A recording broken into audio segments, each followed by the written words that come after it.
प्यारे बच्चों, आप सभी का स्वागत है हमारे YouTube चैनल पे जिसका नाम है सनक फॉर फिजिक्स। बच्चों, हम पढ़ रहे थे कि कैसे किसी दशमलव भिन्न संख्या को षोडश आधारी संख्या में रूपांतरित करते हैं, और आज हम उसी का एक और एग्जाम्पल लेकर आए हैं। तो हमारा जो भिन्न है, दशमलव भिन्न जिसे हम रूपांतरित करना चाहते हैं, वो है 13.5। ये एक दशमलव भिन्न है जिसे हम षोडश आधारी संख्या पद्धति में रूपांतरित करना चाहते हैं। तो इसके लिए मैंने आपको बताया था कि सबसे पहले दशमलव भिन्न का पूर्णांक भाग और इसका भिन्नात्मक भाग नोट करें। तो पूर्णांक भाग जो है वो आएगा इसका 13, और भिन्नात्मक भाग जो है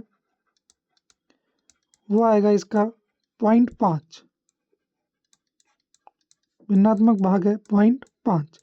फिर अब हम ये पूर्णांक भाग और भिन्नात्मक भाग जो है इन्हें षोडश आधारी संख्या पद्धति में रूपांतरित करेंगे, और रूपांतरण करने के बाद जो षोडश आधारी संख्या हमें मिलेगी उसको हम इस भिन्न में पूर्णांक भाग और भिन्नात्मक भाग की जगह प्रतिस्थापित करेंगे। तो ये करते हैं। सबसे पहले पूर्णांक भाग को रूपांतरित करेंगे।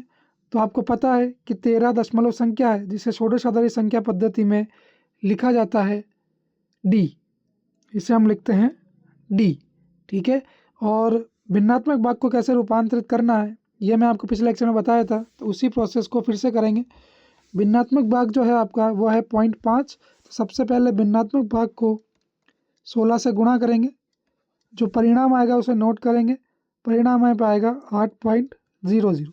परिणाम का भिन्नात्मक भाग जो कि दशमलव बिंदु के दाईं ओर लिखा है या बाद में लिखा है जो कि है 0, और परिणाम का जो पूर्णांक भाग है उसको भी नोट करेंगे जो कि है 8।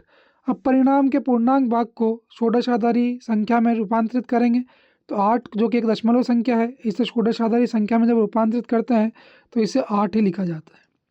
अब बच्चों, आप देख रहे हैं कि परिणाम का जो भिन्नात्मक भाग है वो शून्य हो गया है।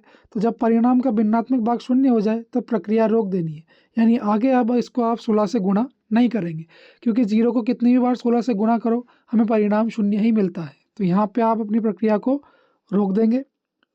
नेक्स्ट आपको क्या करना है, जो पूर्णांक भाग के षोडश आधारी रूपांतरण किए थे उस वाले कॉलम में जो अंक लिखे हैं या अक्षर लिखे हैं उन्हें ऊपर से नीचे की ओर क्रम से लिखना है। तो देखते हैं।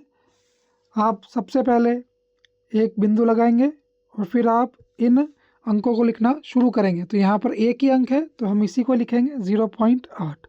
तो 0.8 एक षोडश आधारी संख्या है जो कि 0.5 का रूपांतरण है, अर्थात 0.5 जो कि एक दशमलव संख्या है उसे षोडश आधारी संख्या पद्धति में 0.8 लिखते हैं।